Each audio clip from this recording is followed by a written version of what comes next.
पिछले सेगमेंट में हमने देखा था दो basically special type of systems. One was about को प्लानर, जिसमें सारे फोर्सेस जो थे वो एक ही प्लेन में होते थे और जो उनका जो इफ़ेक्ट था, मतलब which we called the simplest resultant, तो उसको कैसे इवैल्यूएट करना है, वो एक केस था। दूसरा केस था about parallel forces, means in which all the forces were parallelly distributed, not distributed, sorry, parallelly placed, और हमने z एक्सिस को उस डायरेक्शन में लिया था और देन हमने उसका जो रिजल्टेंट है, सिंपलेस्ट रिजल्टेंट है, वो हमने डिराइव किया था। और दोनों ही केस में हमने देखा था कि या तो वो एक सिंगल फोर्स होगा through a specific very specific line of action, और या तो वो एक कपल मोमेंट होगा अगर फोर्स ज़ीरो है तो रिजल्टेंट फोर्स, या तो एक नल वेक्टर होगा, मतलब उस पर कोई ना तो कोई इफेक्टिव फोर्स है ना तो कोई इफेक्टिव कपल मोमेंट है। दोनों ही केस में वो फाइनल रिजल्टेंट ऐसे आए थे। और मैंने ये भी बताया था कि इस सेगमेंट में हम उसका एक एप्लीकेशन देखेंगे, वो जो पैरेलल सिस्टम ऑफ फोर्सेस था उसका एक एप्लीकेशन देखेंगे। एंड देन सो वही है टॉपिक इस सेगमेंट का, and it's about the application of that concept to distributed force system. अब ये डिस्ट्रीब्यूटेड फोर्स सिस्टम है क्या, पहले उसके बारे में बात करेंगे और उसके बाद हम जाएंगे कि इसका सिंपलेस्ट रिजल्टेंट कैसे डिराइव करना है। Okay, let's start to talk about कि ये डिस्ट्रीब्यूटेड सिस्टम ऑफ फोर्स है क्या, मतलब system of distributed force actually. Okay, अब उसको मैं तीन अलग अलग डायमेंशन में डिस्कस करूँगा। For example let's say this is 1D, then ये यहाँ पे से 2D है, और here I have say 3 dimension space। okay. अब 1D में सोचो आपकी कोई एक ऐसा एक बीम टाइप का कुछ है जिसको हम एक लाइन से रिप्रेजेंट कर सकते हैं। ओके, एंड मानो कि बीम ही है तो इस साइड पे सपोर्ट दिया हुआ है, यहाँ पे कोई रोलर सपोर्ट है। In fact we will come to this kind of supports in I think next to next segment, in fact the next unit, yeah. So then ऐसा कोई सिस्टम है और इसके ऊपर हमने क्या किया है कि कोई लोड दिया हुआ है, लेकिन वो जो लोड है वो मानो कि ऐसा कुछ है, मतलब ये जो है ये कंटिन्यूअस लोड्स हैं। इसका मतलब क्या है,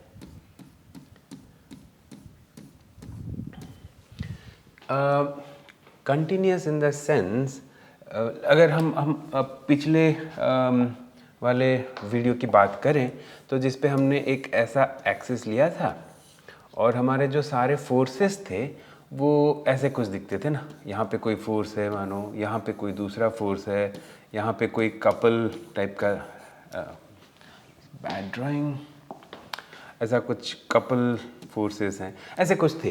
बट जो भी थे वो एक एक पॉइंट पे कॉन्सेंट्रेटेड थे, है ना। जैसे कि ये पॉइंट ए हो गया, ये पॉइंट बी हो गया, और ऐसे ही। सो वो एक एक सारे जो फोर्सेस थे वो आइसोलेटेड थे, एक दूसरे से अलग अलग जगह पे थे, और बस वहाँ पे एक फोर्स हुआ करता था, जैसे कि हमने कोई रस्सी लगा के वहाँ पे खींच दिया हो, उस टाइप का होता था।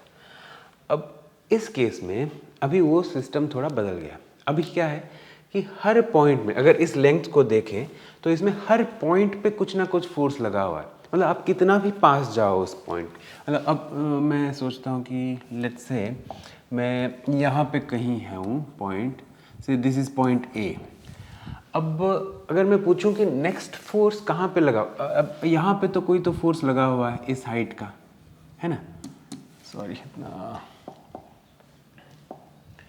अब इस हाइट का वहाँ तो फोर्स लगा हुआ है, लेकिन अब मैं पूछूं कि उसका नियरेस्ट पॉइंट कौन सा है जिस पे भी फोर्स लगा हुआ है, तो आंसर होगा कि जितना भी पास जाऊं मैं उस ए के, वहाँ पे कोई ना कोई फोर्स लगा हुआ है।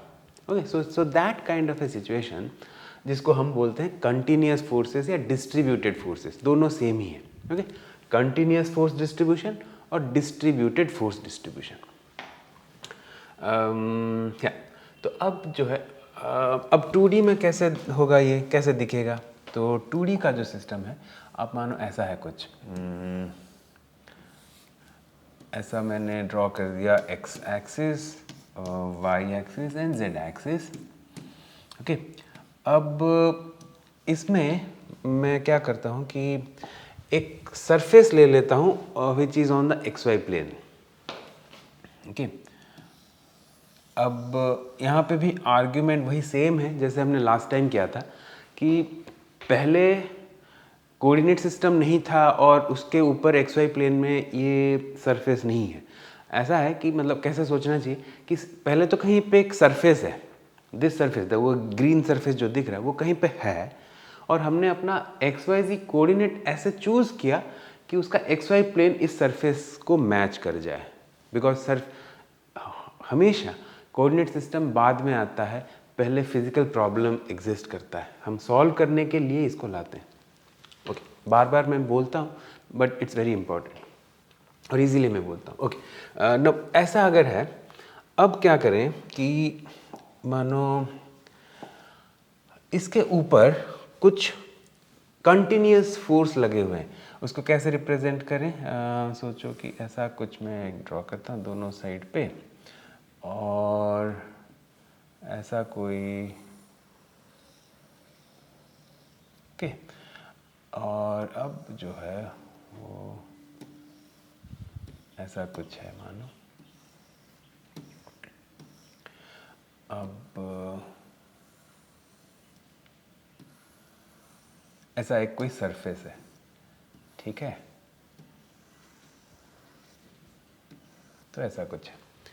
अब इस पूरे नीचे जो सरफेस है उसके ऊपर ऐसा एक कॉन्टूर टाइप का बना हुआ है, ठीक है, और व्हाट इट रिप्रेजेंट्स इज कि हर एक पॉइंट पे, अभी अगर मैं ऐसे ये ऐसे वॉल टाइप का पूरे बाउंड्री पे ड्रॉ करूं तो मतलब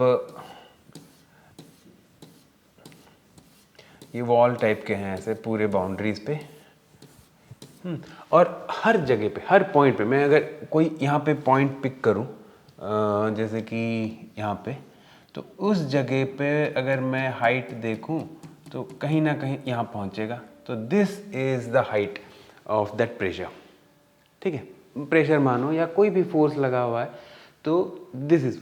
अब इस पॉइंट को अगर मैं ए बोलूँ और पूछूं कि इसके सबसे नियरेस्ट पॉइंट कौन सा है जहाँ पे कोई फोर्स लगा हुआ है, तो आंसर होगा कि कितना भी नज़दीक जाओ आप, और हर डायरेक्शन में एक्चुअली कोई भी डायरेक्शन में जाएं उसके अबाउट, तो हमें फोर्स मिलेगा ही मिलेगा, अब वो कितना भी नज़दीक हो। So that's the definition of continuous force system in 2D।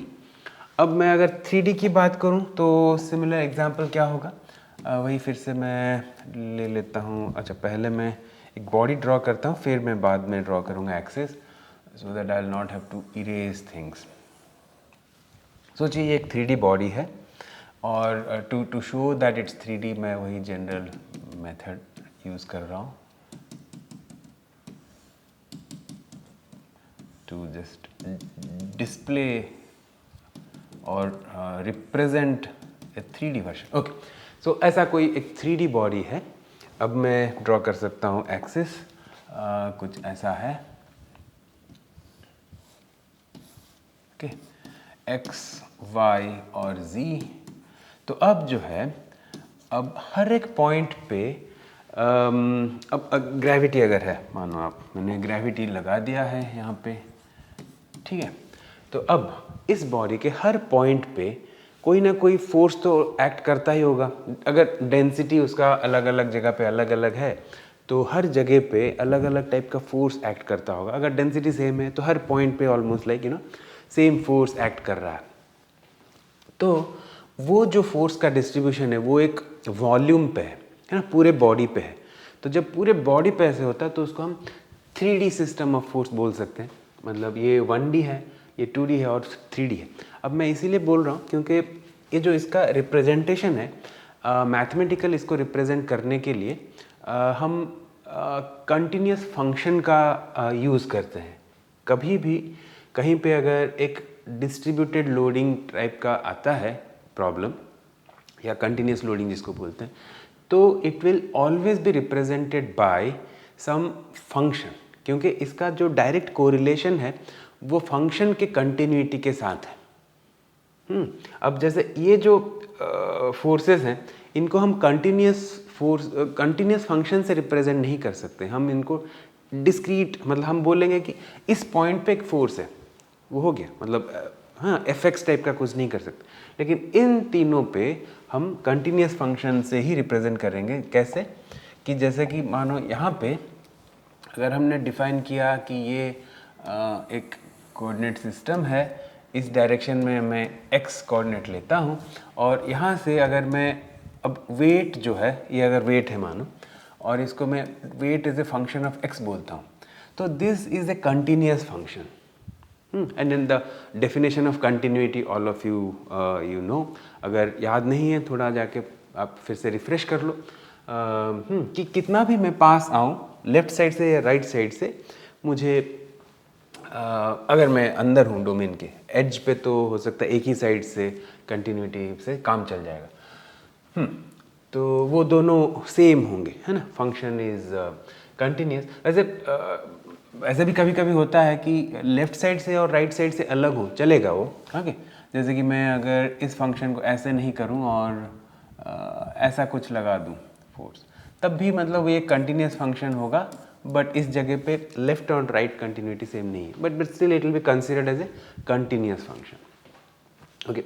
और इस केस में अगर मैं इसको प्रेशर मान लूँ, तो सोचो ये प्रेशर का जो फंक्शन है वो होगा of x and y, right. मैं कोई भी पॉइंट जिसका कि कोई x कोऑर्डिनेट है और y कोऑर्डिनेट है, उसके लिए मेरे पास एक पॉइंट है, ये जो है ये P है, P ऑफ x, y, ठीक है।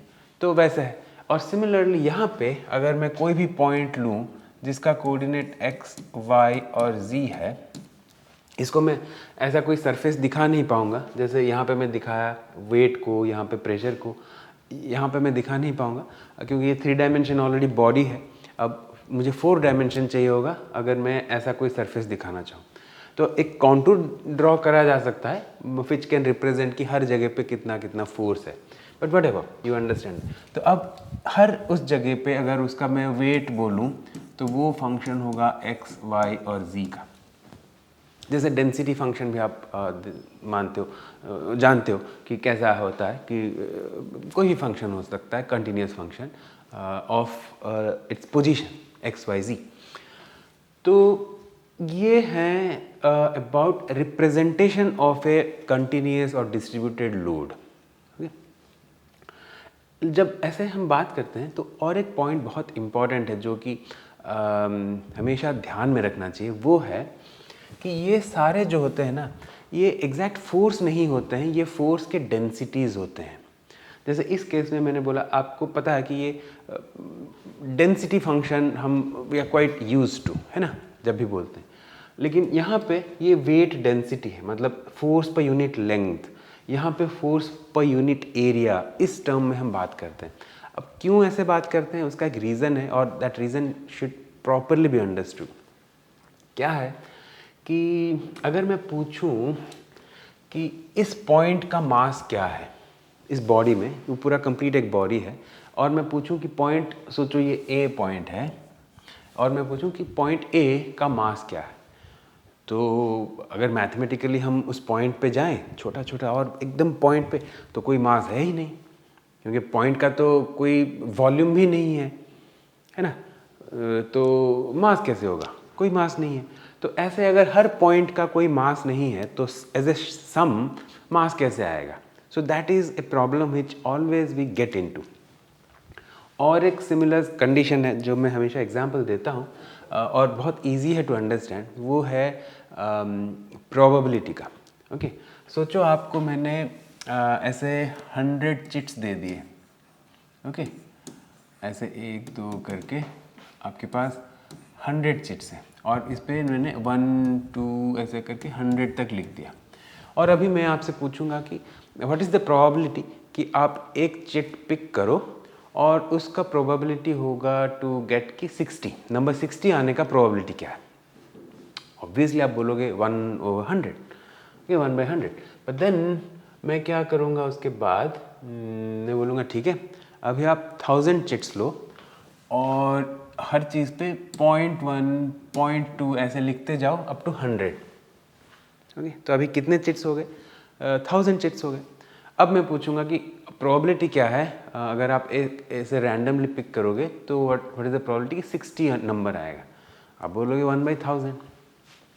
अब वैसे ही करते करते बहुत बड़ा नंबर ले लो, इन्फानाइट, क्योंकि कंटिन्यूस जब होता है तो हर पॉइंट पे एक पॉइंट है ना।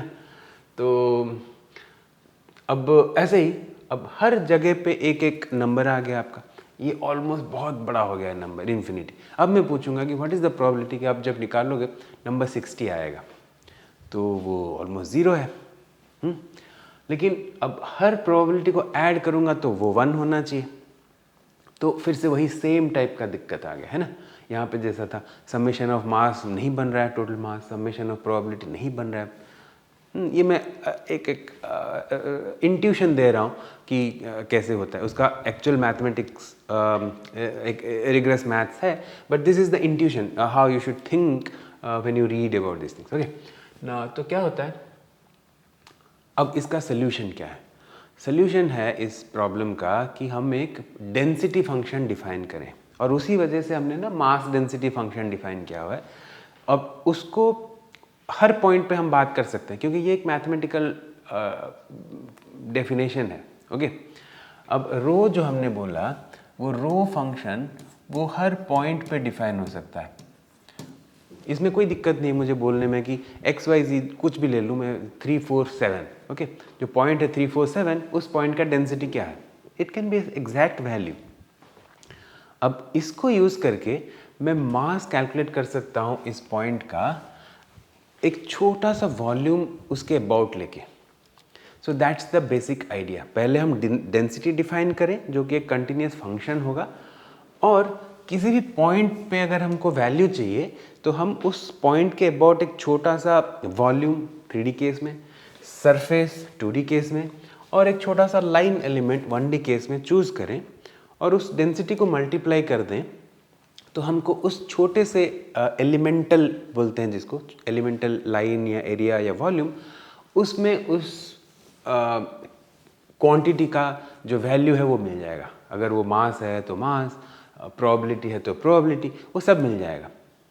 लेकिन हमको कभी भी आंसर ये नहीं करना पड़ेगा कि प्रोबेबिलिटी एट 6 o'clock। अगर कोई दो लोग मिल रहे हैं बिटवीन से 5 PM टू 7 PM, अगर मैं पूछूं 6 बजे मिलने का प्रोबेबिलिटी क्या, तो वो ऑलमोस्ट ज़ीरो है। लेकिन अभी हम पूछेंगे, क्वेश्चन को अच्छा बनाएंगे कि 559 से 601 पे उनके मिलने का प्रोबेबिलिटी क्या है। तो मैं प्रोबेबिलिटी डेंसिटी लूँगा, प्रोबेबिलिटी पर यूनिट टाइम आएगा उसमें, और उसको मल्टीप्लाई करूँगा वो टाइम से, डेल्टा टी से, तो मुझे प्रोबेबिलिटी मिलेगा, जैसे हम हर इस चीज़ में करते हैं। तो वैसे ही यहाँ पे हमेशा जैसे कि न्यूटन पर मीटर टाइप का यूनिट रहेगा, यहाँ पे अगर फोर्स है तो Newton per metre square type का यूनिट रहेगा।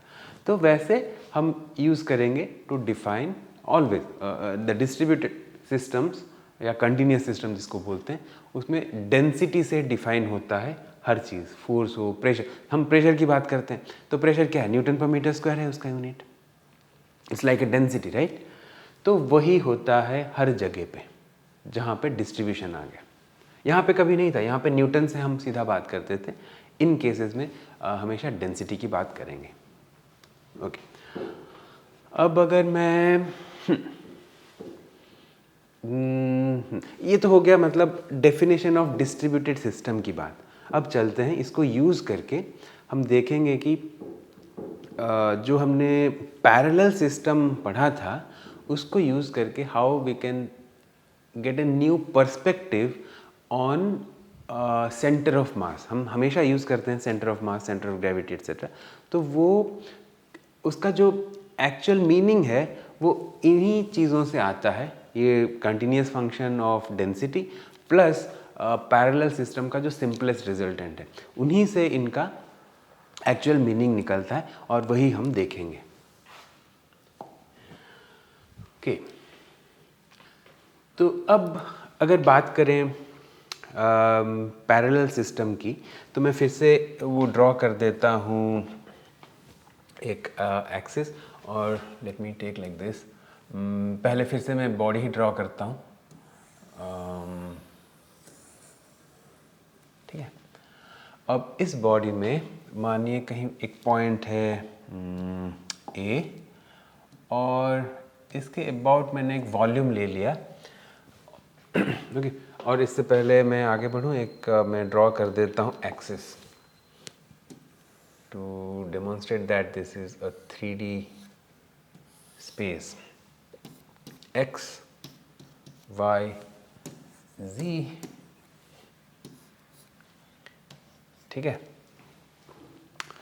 तो एक बॉडी है इन 3D स्पेस, और उसका कोई मैंने एक पॉइंट ले लिया A है, और उस पॉइंट की बात मैं कर रहा हूँ।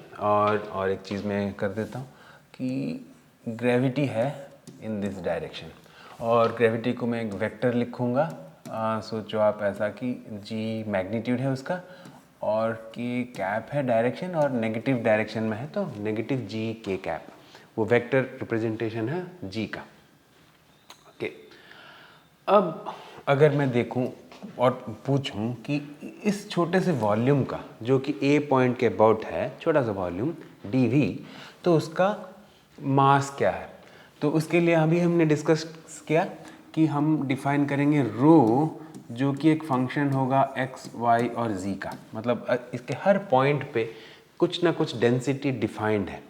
ये जस्ट ए मैथमेटिकल फंक्शन है, नथिंग एल्स। ओके, तो अब इसको अगर मैं उस dv से, इसका वॉल्यूम मानो आप dv है, तो अगर इसको मैं dv से मल्टीप्लाई कर दूंगा तो आ जाएगा dm। So this much is dm। अब इस dm को मैं अगर g से मल्टीप्लाई कर दूंगा तो आ जाएगा मेरा df। तो मैं इस g वेक्टर से मल्टीप्लाई कर देता हूँ, ये सारे तो स्केलर क्वांटिटी थे, मैं g वेक्टर से मल्टीप्लाई कर दूंगा तो ये आ जाएगा मेरा df, ठीक है। मतलब मैं कैपिटल लिखता हूँ ना, क्योंकि नहीं तो ये it will seem as if it's df, ठीक है। अगर वैसा है और इसका डायरेक्शन क्या होगा, ऐसे ही कुछ होगा ना, जो ऐसा, ये है df, ऐसा ही कुछ है फोर्स। सिमिलरली मैं अगर किसी दूसरे पॉइंट पे देखूं, अगर इस पॉइंट पे कहीं देखूं जो कि पॉइंट B है, फिर से वही स्टोरी, और यहाँ पे भी फिर से एक फोर्स आएगा जो कि होगा फिर से कोई df। मैं इसको df1 और इसको df2 बोल सकता हूँ, क्योंकि डेंसिटीज हो सकता है अलग हो, x y z बदल गया दोनों पॉइंट्स के, तो हो सकता है इसका df2 अलग हो। अब पॉइंट जो है नोट करने वाली वो है कि ये जो सारे फोर्सेस हैं वो एक ही डायरेक्शन में है, z डायरेक्शन। फिर से वही बात, हमने z डायरेक्शन ऐसे चूज़ किया है कि सारे फोर्सेस एक ही डायरेक्शन में आए, मतलब g का जो डायरेक्शन है, g ग्रेविटी, उस डायरेक्शन में हमने z ले लिया है, तो वो हो गया हमारा ऐसे, मतलब सारे। अभी आप देख रहे हो कि जो पिछले वाले सेगमेंट में हमने डिस्कस किया था कि सारे forces parallel to each other हैं, कोई कपल नहीं है अभी यहाँ पे, सारे सिंगुलर फोर्सेस टाइप के हैं, लेकिन हर पॉइंट पे ऐसा एक कोई फोर्स एग्जिस्ट करता है, that's the only difference. Otherwise it is exactly the same as the previous, जहाँ पे हमने पैरेलल फोर्स सिस्टम देखा था। तो हमने उसमें क्या किया था कि उसके सिंपलेस्ट रिजल्टेंट निकालने के लिए हमने सारे फोर्सेस को ऐड कर दिए by taking it to the Z axis. इस पे भी वही कर सकते हैं, तो करेंगे तो क्या होगा, मतलब तो वो जो हो जाएगा वो उसको मैं बोलता हूँ से FR, उस टाइम पे भी हमने शायद FR ही बोला था ना, रिजल्टेंट फोर्स। जो टोटल फोर्स है वो क्या हो जाएगा, कि मैं अब सम तो नहीं कर सकता, ये सारे पॉइंट्स पे हैं, तो इंटीग्रेट करूँगा। पहले डिस्क्रीट स्टेट्स में, सिचुएशन में हम ऐड कर देते थे, सम्मेशन साइन देता था, अब मैं इंटीग्रेशन साइन दूंगा। अब इंटीग्रेट कर दिया क्या चीज़ को कि अब जी तो हर जगह पे बाहर है, अब रो डी भी, ठीक है, ये आ गया। तो अगर मैं थोड़ा अलग फॉर्म में भी लिखना चाहूँ तो ऐसे भी लिख सकता हूँ, है ना, minus g rho D v whole thing into k, right, as a vector. अगर मुझे लिखना हो तो वैसे भी लिख सकता हूँ in terms of unit vector, बढ़िया है। और अगर थोड़ा अच्छे से लिखना चाहूँ तो ये जो है ये टोटल मास भी है, तो मैं ऐसे m g और k ऐसे भी लिख सकता हूँ, ऐसे, है ना, ये तो ऑब्वियस है। अब अच्छा, उसमें हमने क्या किया था कि फिर हम डिस्कस किए थे अबाउट कपल मोमेंट, क्योंकि ये तो फोर्स हमने अभी z एक्सिस पे ले लिया, लेकिन z एक्सिस पे ले लेंगे तो एक कपल मोमेंट आ जाएगा। लेकिन व्हाट डिड वी डिस्कस कि उसको नलिफाई करने के लिए एक तरीका है कि हम उस फोर्स को मूव कर सकते हैं कहीं पे इन सच ए वे कि वो जो मोमेंट है, वो कपल मोमेंट, वो कैंसिल हो जाए। अब वही चीज़ हम यहाँ पे करेंगे और इसमें थोड़ा अलग से इसको देखेंगे, इसका इंटरप्रिटेशन, कि मानो उसको हम ऐसे ले आए और मैं यहाँ पे ड्रॉ करता हूँ कि वो फोर्स मानो यहीं पे कहीं है, ओके, ये मानो आपका वो एफ आर है, ठीक है, ये एफ आर हो गया, और इसका जो लाइन ऑफ एक्शन है ये कहीं इस जगह पे है, ठीक है। तो अब मैं क्या करता हूँ, इस पॉइंट का जो है कोऑर्डिनेट मानो आप x बार y बार है, ठीक है। तो अब ये लेंथ क्या हो गया, ये लेंथ हो गया y विथ ए बार, और ये लेंथ हो गया x बार, है ना।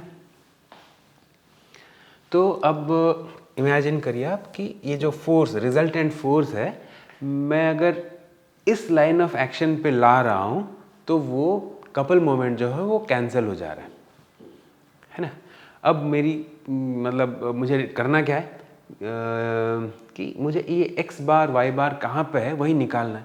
अगर वो निकल गया तो हमको पता चल जाएगा कि f को कहाँ लाने पे मेरा सारा कैंसिल हो गया कपल मोमेंट और बस एक खाली फोर्स बच गया, सिंपलेस्ट रिजल्टेंट। क्योंकि इस केस में तो हमको पता ही है कि फोर्स ज़ीरो होगा नहीं, क्योंकि हर जगह पे कुछ सेम ही डायरेक्शन में फोर्सेस हैं, तो ज़ीरो कभी होगा नहीं, तो हम हमेशा उसको मूव कर सकते हैं, और हमने मूव x बार y बार पे किया। तो अब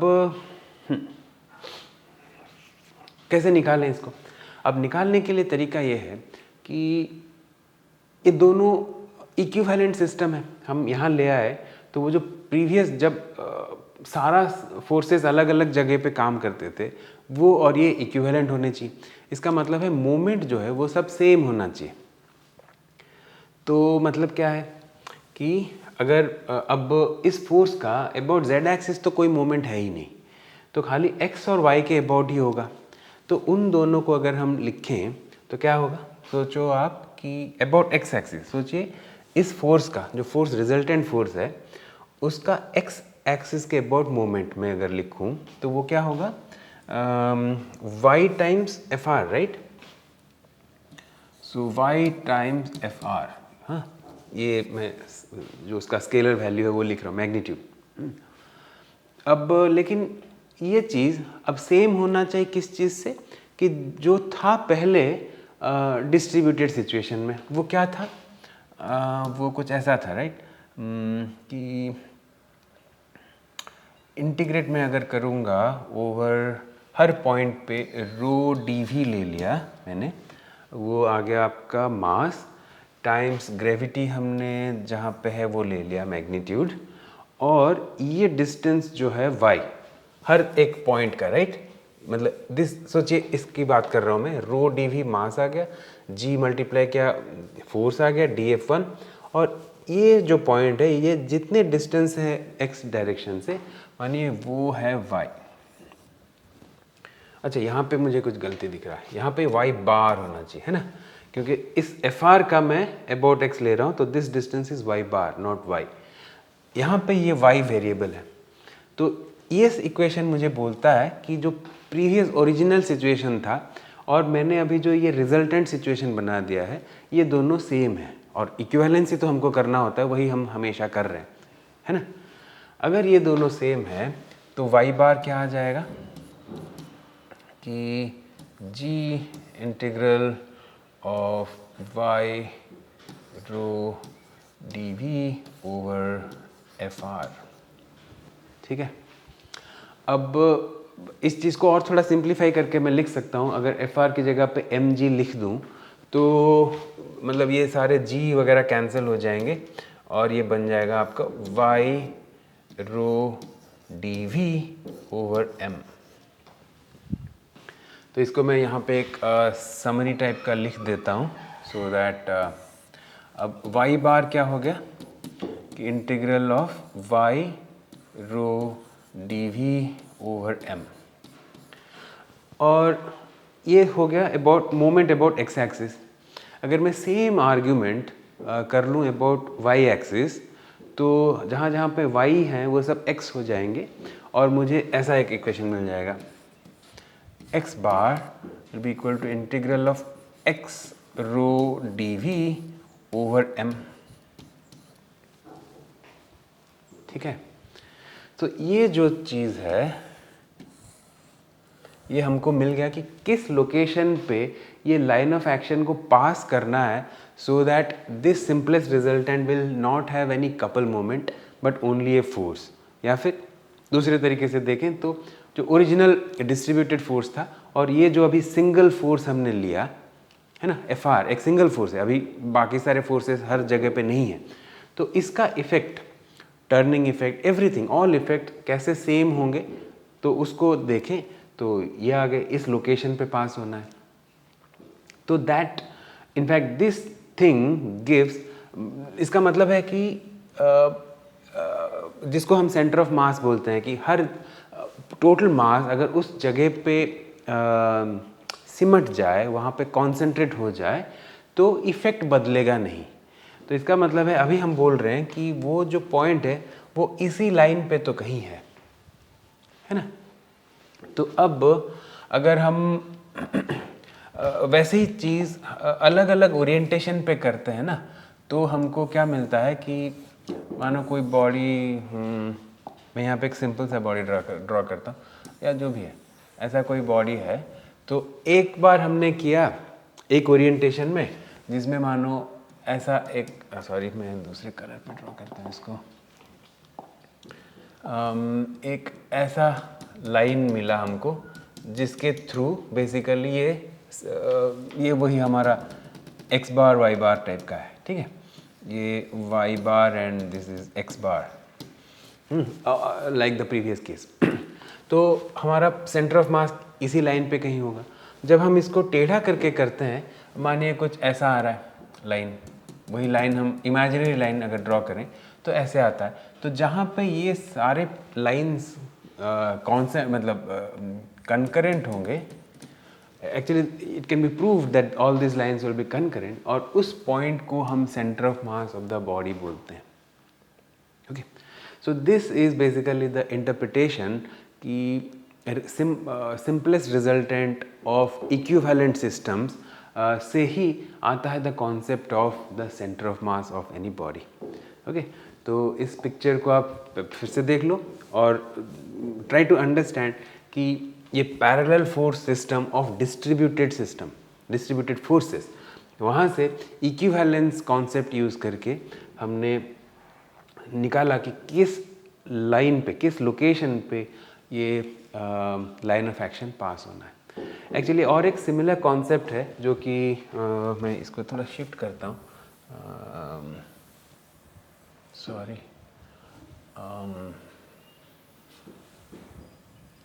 ओके, तो इसको शिफ्ट करता हूँ थोड़ा। हाँ, और एक इक्विवेलेंट कॉन्सेप्ट है कि मानो ऐसा ही एक आपका एक्सिस है और सोचो आपकी यहाँ पे कोई सरफेस है on the x y plane, ठीक है। ये एक्स हो गया आपका, ये वाई हो गया, सी हो गया, और इसके ऊपर सोचो कि आप प्रेशर एक्ट हो रहा है लाइक दिस, जैसे हमने बताया था ना वो लास्ट पिक्चर में, ऐसा कोई सरफेस है। तो this is the surface of the pressure contours, okay, कि इस ऐसे ही वैल्यूज़ पे प्रेशर है, हर जगह पे ऐसे वैल्यूज़ हैं, ओके।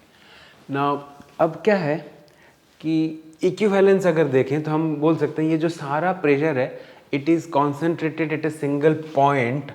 मानो कि कोई यहाँ पे कोई पॉइंट है, हाँ इसको मैं अलग सा देता हूँ कि यहाँ पे कोई है पॉइंट, हम एज्यूम करेंगे कि इस जगह पे एक कॉन्सेंट्रेटेड फोर्स एक्ट हो रहा है, ओके, और उसका इफेक्ट एग्जैक्टली सेम है। इफेक्ट जब मैं बोलता हूँ तो both pushing effect and turning effect it is exactly same as that of this whole distribution। हाँ, ये एक प्रेशर डिस्ट्रीब्यूशन है। मानो मैं आप लिख देता हूँ यहाँ पे कि pressure of at x and y, ये एक्स वाई कहीं पे भी मैं लूँ तो मुझे एक प्रेशर मिल जाएगा यहाँ पे, राइट, ये वही पॉइंट है। तो this surface actually is the representation of this function p of x y, तो हर पॉइंट पे मिल जाएगा।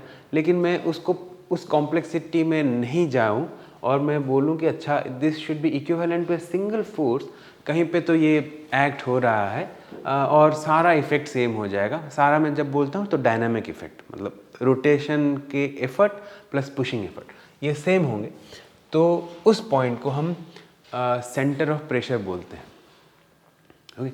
तो वो उसका कैलकुलेशन भी, और इसका मतलब है कि ये सॉरी एक्स, इसका वाई बार क्या होगा और ये एक्स बार क्या होगा, ठीक है, एक्स कोऑर्डिनेट और वाई कोऑर्डिनेट उसके क्या होंगे। So that is called, that location, that point is called the centre of pressure. और मोस्ट प्रेशर वाले प्रॉब्लम में वो बहुत इंपॉर्टेंट होता है टू फाइंड आउट कि उसका सेंटर ऑफ प्रेशर क्या है, एज इफ कि उसी जगह पे सारा का सारा फोर्स लगा हुआ है। It's a simplification which you can always do to calculate lot of things. So जैसे मैंने कहा था कि these are the application of distributed force systems of our concept on parallel system of parallel forces। ठीक है, तो इस segment में यही रखते हैं। नेक्स्ट सेगमेंट में हम डिस्कस करेंगे ऑफ द सिस्टम्स वेयर जो फोर्स हैं वो बहुत ही आर्बिट्ररी होंगे, मोस्ट जनरल केसेस होंगे। ये तो हो गए सारे स्पेसिफिक केसेस के, कोप्लानर एंड पैरेलल। उसमें हम जाएंगे जो कि पूरा जनरलाइज्ड फोर्स सिस्टम होगा और हम देखेंगे कि उसके रिजल्टेंट, सिंपलेस्ट रिजल्टेंट कैसे निकालें। See you in the next segment.